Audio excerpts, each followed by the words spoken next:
Hello everyone and welcome back to my channel Edmond Mindaros, and for today's quick tutorial, and I'm going to show you guys on how to resolve the Windows Update error code message 0x80070541. Some settings are managed by your organizations and that there might be optional quality updates available. We could not install this update but you can try again later. Kung paano ba natin ito i-fix, and without further ado, and let's go ahead. So all you have to do is to open up on a search menu, and then dito ay kailangan mo lang i-type yung troubleshoot settings, and then click mo lang dito yung open. So dito sa troubleshoot settings, and then dito lang sa options under nito ay kailangan mo lang select dito yung other troubleshooters, so i-click lang natin yan. And then dito sa other troubleshooters, dito lang sa most frequent, ay kailangan mo lang select dito yung Windows Update, and then dito lang sa right side, kailangan mo lang i-click tong run. And then wait natin na ma-complete yung detecting problems, initializing, and diagnostic procedure. Alright, so makita mo dito na troubleshooting has completed. So ang next solutions na pwede natin gawin, so close lang natin dito troubleshooters. And then dito lang ulit sa search menu, and then kailangan mo lang i-type dito yung CMD, or ito yung tinatawag na command prompt. So kailangan mo lang mag-right click, and then select mo lang dito yung run as administrator.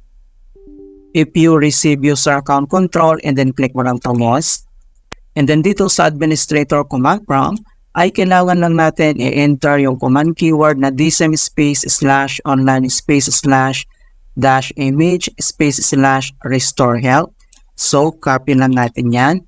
And then, next step ay, i-paste natin dito. Kung paano ba natin yan i-paste? So, dito lang sa taas, kailangan mo lang mag-right click.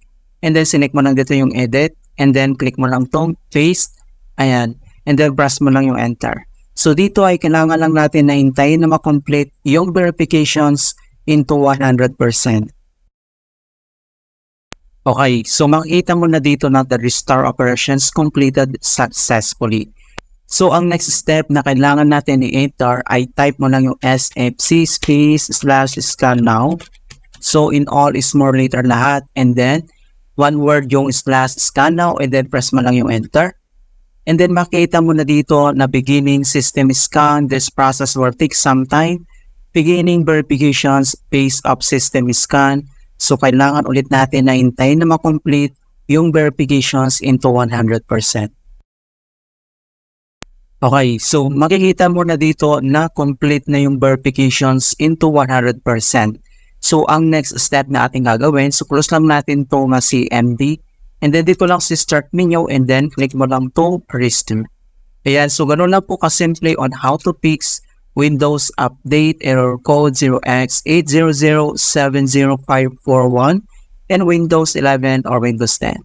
And please don't forget to like this video, subscribe to my channel for more quality content. Thank you guys, and see you in my next tutorial.